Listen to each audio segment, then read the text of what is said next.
Firstly, I'm going to start off with the home nation, and my particular home nation, South Africa, where we're looking at the collapse of the government of national unity, or as I call it, the grifters of national unity. And I'll explain a little bit why I say that, and mainly that we saw on the 1st of April as no April Fool's joke that they were passing this budget which actually encompassed a 0.5% VAT increase, which means that they were pushing it up to 15.5 and eventually 16% VAT increase, which is valued added tax for all the people who are outside of South Africa. So this and a whole lot of other increases, and of course, which is no cuts to the and no curbing of the government expenditure.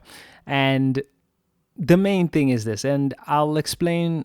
I think let me just start with the first explanation as to why I say it's the grifters of national unity. Now, the GNU and the way the voting happened, that they had to go outside, as in the ANC. They're acting like the ruling party, but if you remember and you followed the prophecies, is the fact that they lost the election. It was lost, and all they did was end up stealing the election this time around. And what they've done is that not only did they steal the election by themselves and gave themselves that little 40% buffer, even though I believe that they fell behind that. I didn't get any exact figures, so please don't quote me on that one. But I do believe, and I certainly think that the sentiment on the ground will show that they're below the 40%. But somehow they got themselves that 40%, which entitled them, or allowed them, I should say, to be able to negotiate with other parties in order to get their majority, and therefore they can pass their own presidential elect, and that person in the parliament can be voted in as the president of the nation. And that's exactly what they've done. And of course, the main thing was the fact that they were going around ministries and saying, okay, this party and this party will control this certain ministry. But of course, all the key strategic ministries were run by the ANC cadres anyway. But essentially, I also believe that the fact is that the Democratic Alliance and the DA in this case, and what I was actually shown in the spirit, and if you go back to the prophecy that I had given, there you will note that I stated that there was the initial Moonshot Pact, and that was who actually won the election before the ANC interfered. But then I also believe that as a method to ensure that the DA, Democratic Alliance, keeps control of the Western Cape and Cape Town and running the show in that particular province, is the fact that they figured they'll get themselves a comfortable buffer in order to control the affairs of the province as a whole, and in that allowing them to be the white face for the African National Congress, is in the ANC in this case. So they are one and the same. And if you look at their policies, and I always stated that they're pretty much mirror image policies, they're just a white version of what the ANC is, just that they're left leaning. Now, I have to say this, and I know it's not going to come across as nice, but it's to certain people, and not to say I'm not an impolite person, not normally, and not if you catch me on the best of days and even the worst of days, and I've tried to walk in my Christian walk. But essentially, I just have to say this, that normally I expect it. When somebody says that they're leftist and they happen to be black, I'm like, okay, I accept it. Try to excuse them and try to say, listen, I think you are looking at things wrong, and you have to determine your value systems and all of that. And of course, the liberation movements always position themselves as leftists and was on the back end of this whole socialist front and everything. So I can expect that. But one thing I cannot understand is that how are you white and you are socialist? How are you white and a leftist? I can get it, having a love of people, and then, if you are active in all of this. But I'm saying, in the sense of right now, in terms of your societal outlook and your values and everything, it's just a little bit beyond me, and something that I kind of found it a little bit hard to grasp personally. So, with that said, if somebody says to me, and and I'm sorry, it's just my normal sort of disposition Just to say that if somebody comes up to me and he says he's white and then he happens to be leftist, I kind of don't trust it. I'm sorry to say, it's just what it is. But anyway, I digress from all of that. But essentially, that's exactly what the DA are, and of course, they've got this Zionist backing.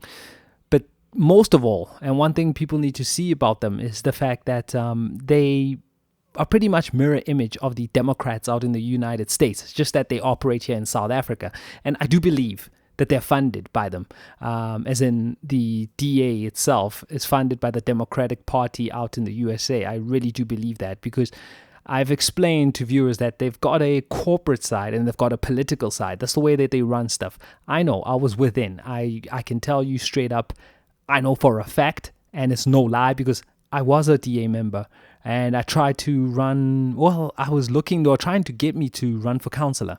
But I kind of just backed away from that, and I just figured, you know what, I need to continue and try my music career. And I'm telling you, I would have been rolling in the money, but I would have said, I would have been doing it at the sense of a compromise, and I'm meaning the spiritual value compromise, which I'm going to touch on later in the show on the theme of this.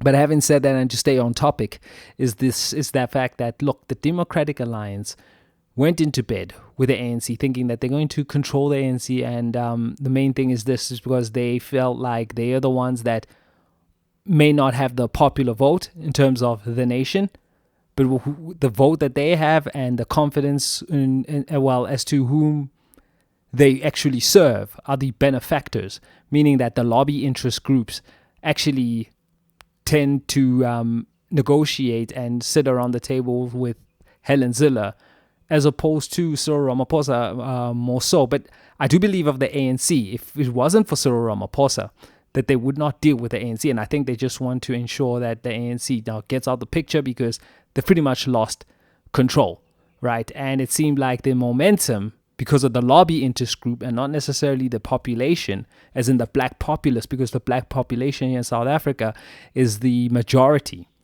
So they're not behind the DA's movement itself. So, of course, they're trying to curtail all of that and trying to fuse everything as one, and hoping that with this GNU, it gets over the line. However, once again, I remind that God has another plan as far as this political system. And, of course, it's running the show and not necessarily what you see on camera, meaning that what you see in Parliament and what you see with these politicians slanging mud at each other, because at the end of the day, a budget needed to be passed over and needed to be passed through. And what did they do? They went outside of the GNU to get the deal done. And of course, I did say, and I lamented to the people that, of course, I do believe the ANC and Cyril Ramaphosa greased a few palms with the help of the lobby interest groups and all those big families here in South Africa, which I won't get into too much of here, but people around South Africa know exactly who I'm talking about.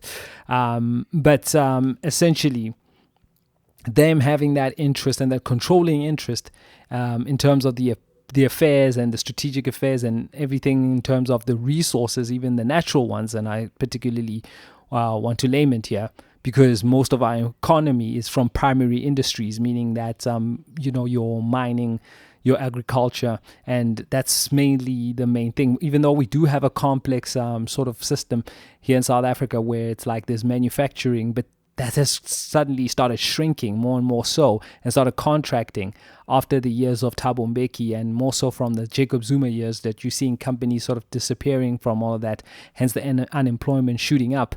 But effectively, when you're seeing this government of national unity coming in together, trying to put up this front, really, that we are this sort of, well, we are in a way sort of a fragmented representation, but it's not like we're represented by all these hundreds of parties. I don't know how many parties.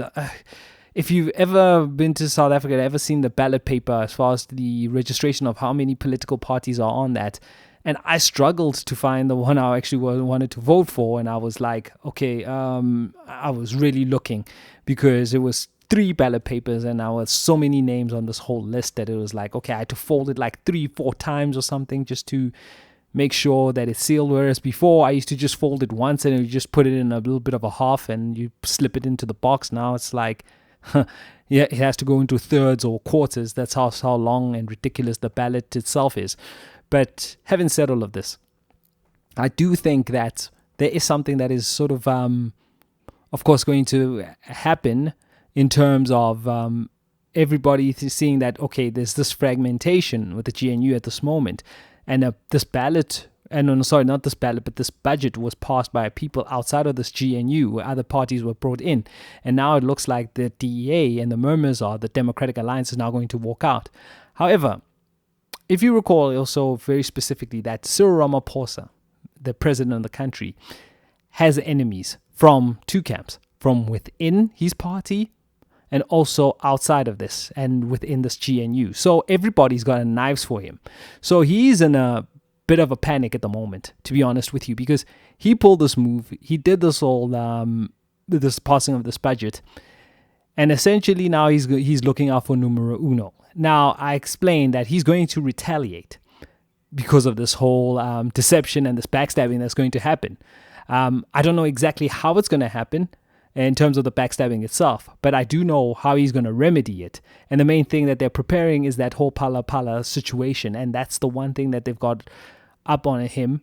But I do believe he's going to get out of it, because I did say that, and I know for a fact that he can prove that the police are compromised.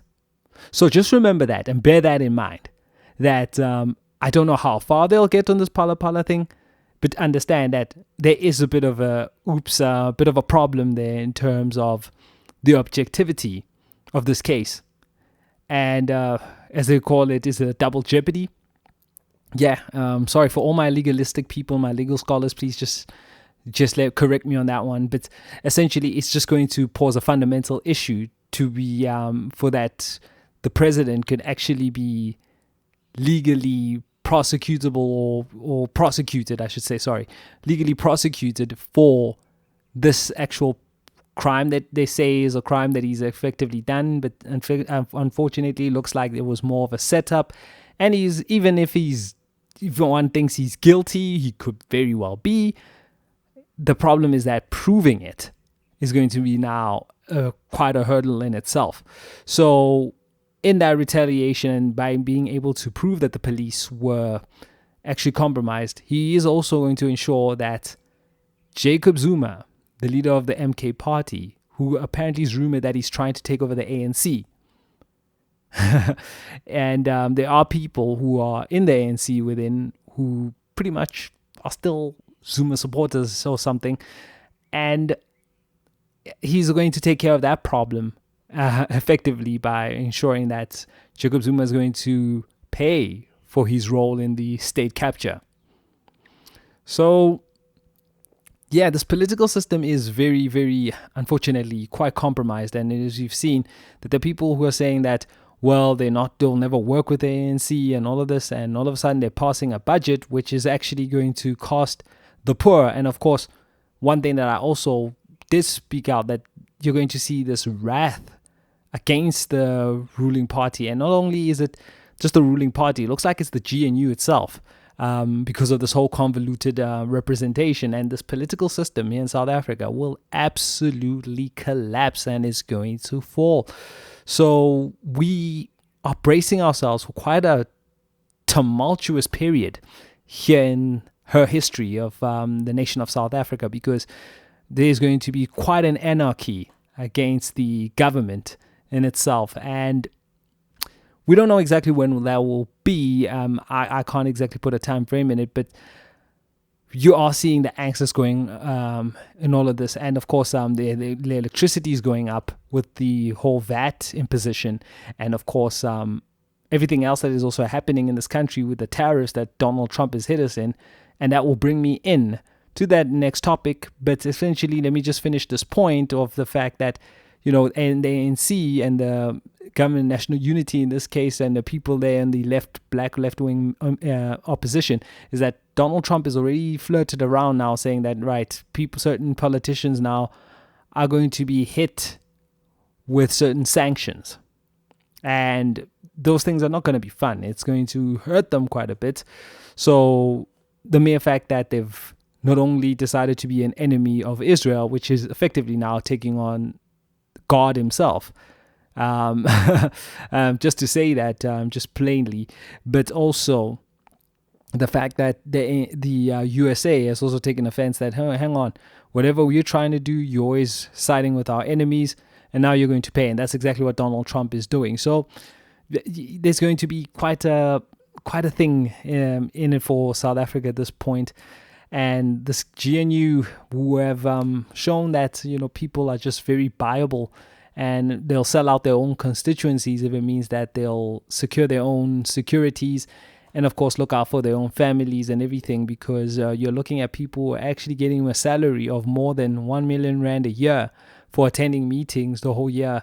And so it's quite a big thing. And of course there's certain benefits and perks into doing all of this, and into being a member of parliament as per se. But even if you look at the provinces themselves, they're also quite well-paying positions if you're a member of the provincial legislature, and of course even if you're a councillor.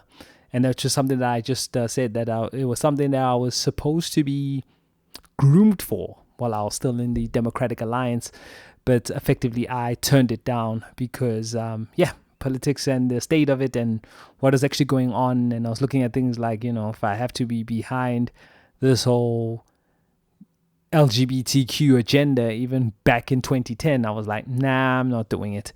Anyway, that's just the thoughts on this first update. I'll get into the next one about the Donald.